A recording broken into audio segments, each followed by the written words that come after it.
Hey guys, welcome back for another EPEC tutorial. My name is Julian Walker, CEO and founder of the EPEC curriculum.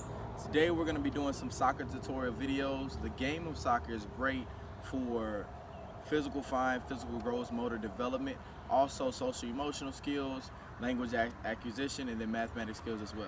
So let's go ahead and get started. So first things first is we need to go over the basic rules of soccer. First thing is, as you can see, we're not on the soccer field.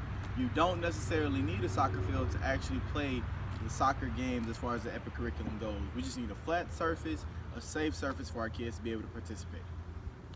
Now, as far as soccer skills actually go, there's 4 main touches that you do with the soccer ball with your feet. Obviously, everybody knows in soccer you're not supposed to use your hands. So with your feet, you can use the bottom of your foot like so. You can use the side of your foot on the inside. You can use the outside of your foot, or you can use the absolute top of your foot. Under no circumstances are you to use your actual pointing toe. This is very dangerous for the children because their growth platelets in their toes are still growing. So we don't want to have any toe injuries. So make sure they're using the top of their foot, the outside, the inside, or the bottom of their foot to kick. Now, 2 basic drills we have to get the kids actually used to the soccer ball themselves. This is also working on a lot of developmental skills as far as physical gross motor goes. So the very first skill is called the ball shuffle. What we're gonna do is basically shuffle the ball from foot to foot, moving side to side. This allows the child to get used to the soccer ball, allows them to get used to their kicking power ranges, and to also be able to control the ball within themselves. So this is what that looks like.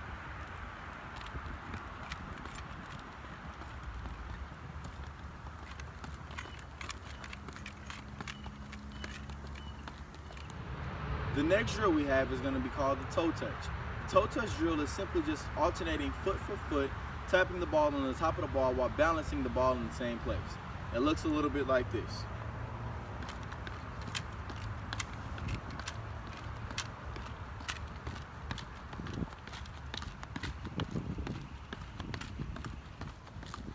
The very first drill that we're going to work on as a team is called the passing drill.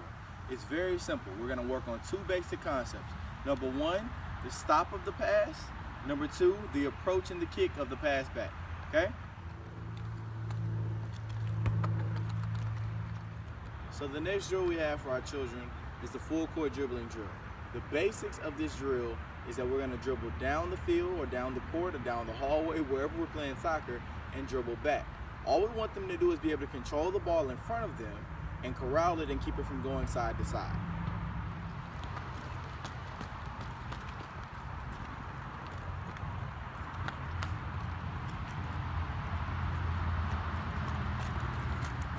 So the next dribbling drill we're going to do is our cone dribbling drill.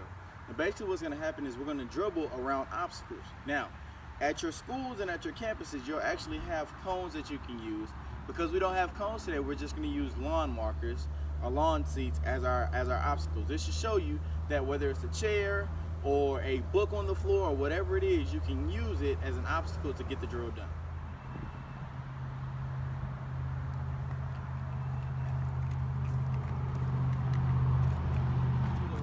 Is the striking drill. Now striking means to attempt to score a goal. So what that means is we're going to set the ball about 10 yards back from the goal itself, place it still, and have the child run up and strike into the basket. Remember, they're supposed to use the inside, the outside, or the top of their foot, not the toes of their feet.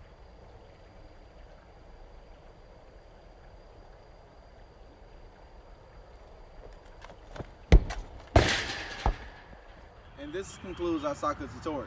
Remember, these are just drills that are suggestions for you to use throughout the soccer season to get your kids prepared for the World Cup. But if you find other things that you can use, other tutorials, other drills, please feel free if they're age appropriate for your kids to use them. Also remember that everything that we do as far as EPEC is concerned is to build and strengthen the relationship that the child and the parent have together. So please encourage those parents to be engaged and involved in the soccer season, in the soccer games, and throughout the duration of the soccer tournament. Thank you guys and have a wonderful day.